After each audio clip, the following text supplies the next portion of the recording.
মহাখালী বাস টার্মিনালে বাসের তীব্র সংকট। এই মুহূর্তে কিন্তু আপনারা দেখতেই পাচ্ছেন যাত্রীরা অপেক্ষা করছেন বাসের জন্য, তবে পর্যাপ্ত পরিমাণে বাস নেই এবং সকাল থেকেই কিন্তু বাসের এই সংকটটি তৈরি হয়েছে। তবে আমরা কথা বলেছিলাম যাত্রীদের সাথে, তারা যেমনটি বলছিলেন কাউন্টার থেকে টিকিট দেওয়া হলেও 2-3 ঘন্টা অতিক্রম করার পরও কিন্তু বাস আসছে না, যার কারণে কিন্তু তারা টিকিট হাতে নিয়ে অপেক্ষা করছেন। আবার টিকিট কাটতেও কিন্তু যাত্রীরা দীর্ঘ সারিতে অপেক্ষা করছিলেন এই কাউন্টারগুলোর সামনে। দর্শক, আপনাদেরকে যদি আমরা জানিয়ে রাখি, আগামী 7 জুন পবিত্র ঈদুল আজহা এবং এই আজহা উপলক্ষে কিন্তু যাত্রীরা বাড়ির উদ্দেশ্যে যাচ্ছেন।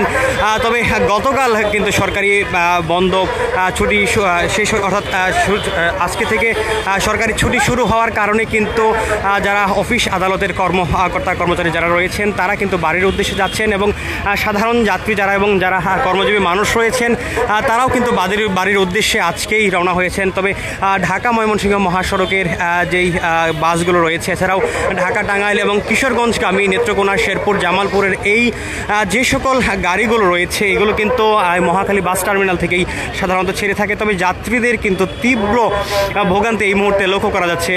দীর্ঘ সারি তারা গরমের মধ্যে অপেক্ষা করছেন। কিছুক্ষণ আগে কিন্তু বৃষ্টিও ছিল এবং এই বৃষ্টি এবং রোদ উপেক্ষা করেও কিন্তু যাত্রীরা অপেক্ষা করছিলেন এই কাউন্টারগুলোর সামনে। তাদের টিকিট মিললেও কিন্তু মিলছে না বাস। এই মুহূর্তে যাত্রীদের দীর্ঘ সারি কিন্তু এই মহাখালী বাস টার্মিনালে লক্ষ্য করা যাচ্ছে।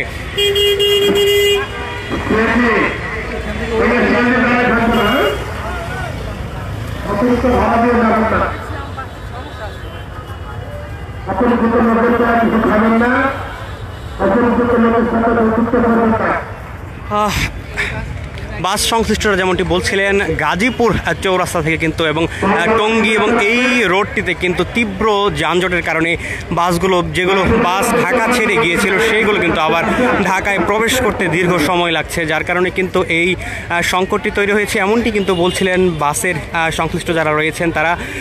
এবং যাত্রীদের কিন্তু ভোগান্তি শুরু হয়েছে সকাল থেকেই এবং যেই ঢাকা টাঙ্গাইল মহাসড়কে কিন্তু 25 কিলোমিটারের বেশি দীর্ঘ যানজট। এছাড়াও কিন্তু গাজীপুরের যে চৌরাস্তা রয়েছে, টঙ্গী, এই অঞ্চলগুলো থেকে কিন্তু তীব্র যানজট এবং সকাল থেকে কিন্তু সেই খবরটি জানা যাচ্ছে বিভিন্ন গণমাধ্যমে এবং এই মুহূর্তে কিন্তু সেই প্রভাবটি এই মুহূর্তে মহাখালী বাস স্ট্যান্ডে পড়েছে। দর্শক, কিছুক্ষণ আগে কিন্তু আপনাদেরকে সরাসরি সংযুক্ত করেছিলাম কমলাপুর রেলওয়ে স্টেশন থেকে এবং সেখানে কিন্তু আমরা দেখানোর চেষ্টা করেছিলাম সেখানে কিন্তু যাত্রীরা অনেকটা স্বস্তিতেই তাদের গন্তব্যের উদ্দেশ্যে যাচ্ছেন। যারা অনলাইনে টিকিট কেটেছিলেন 10 দিন আগে, সেই টিকিট কাটা যারা রয়েছেন তারা কিন্তু যাচ্ছিলেন তাদের টিকিট প্রদর্শন করে। এছাড়াও কিন্তু স্ট্যান্ডিং টিকিটের জন্য অপেক্ষা করছিলেন কিছু যাত্রীরা এবং তারা কিন্তু সেই অভিযোগটি করছিলেন তাদেরকে স্ট্যান্ডিং টিকিট দেওয়া হচ্ছে না, সেই অভিযোগটি কিন্তু যাত্রীরা করছিলেন। এই মুহূর্তে কিন্তু একটি বাস এসেছে এবং যারা দীর্ঘক্ষণ ধরে অপেক্ষা করছিলেন সেই যাত্রীরা কিন্তু উঠছিলেন তাদের কাঙ্ক্ষিত সেই বাসে।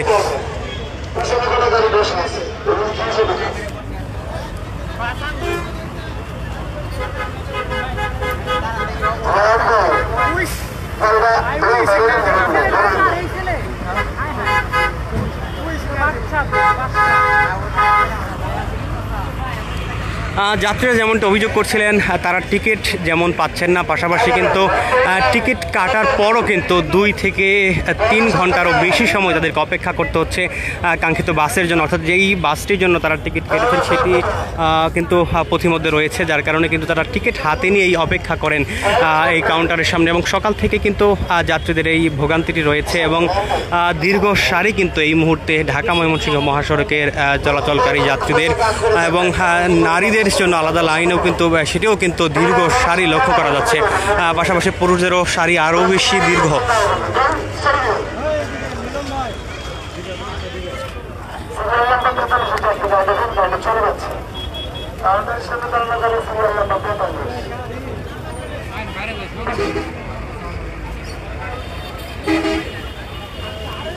দর্শক, আপনাদের সকালে দেশপ্রান্ত লাইভে সরাসরি দেখানোর চেষ্টা করেছিলাম বাংলা মোটর মোড় থেকে। সেখানে কিন্তু ঢাকার ভেতরের যেই সড়কগুলো সেগুলো কিন্তু অনেকটাই ফাঁকা লক্ষ্য করা যাচ্ছে এবং যান চলাচলও অনেকটাই ফাঁকা এবং রাস্তাগুলো কিন্তু দেখা গিয়েছিল ফাঁকা এবং তবে যেই অটো রিক্সাগুলো রয়েছে সেগুলো কিন্তু দাপট এই মুহূর্তে ঢাকার ভেতরের সড়কগুলোতে লক্ষ্য করা গিয়েছিল। তবে ঢাকা থেকে কিন্তু বের হতে চাচ্ছেন সাধারণত মানুষ এবং ঈদুল আজহার ছুটি কাটাতে কিন্তু তারা চেষ্টা করছেন। তবে এই মুহূর্তে মহাখালী বাস স্ট্যান্ডে কিন্তু বাসের তীব্র সংকট লক্ষ্য করা যাচ্ছে এবং যাত্রীরা কিন্তু টিকিট কাটার পরও তাদের কাঙ্ক্ষিত বাস পাচ্ছেন না এবং 2 থেকে 3 ঘন্টা অপেক্ষা করার পর কিন্তু বাসগুলো আসছে, সেই বিষয়টি কিন্তু যাত্রীরা অভিযোগ করছিলেন। ঢাকা ময়মনসিংহ মহাসড়কের যে গাজীপুর চৌরাস্তা সংলগ্ন রোডটি রয়েছে সেখানে কিন্তু তীব্র যানজট, যার কারণে কিন্তু বাসগুলো ফেরত আসতে সময় লাগছে, যার কারণে কিন্তু এই ভোগান্তি তৈরি হয়েছে বলে কিন্তু বাসের সংশ্লিষ্টরা বলছিলেন।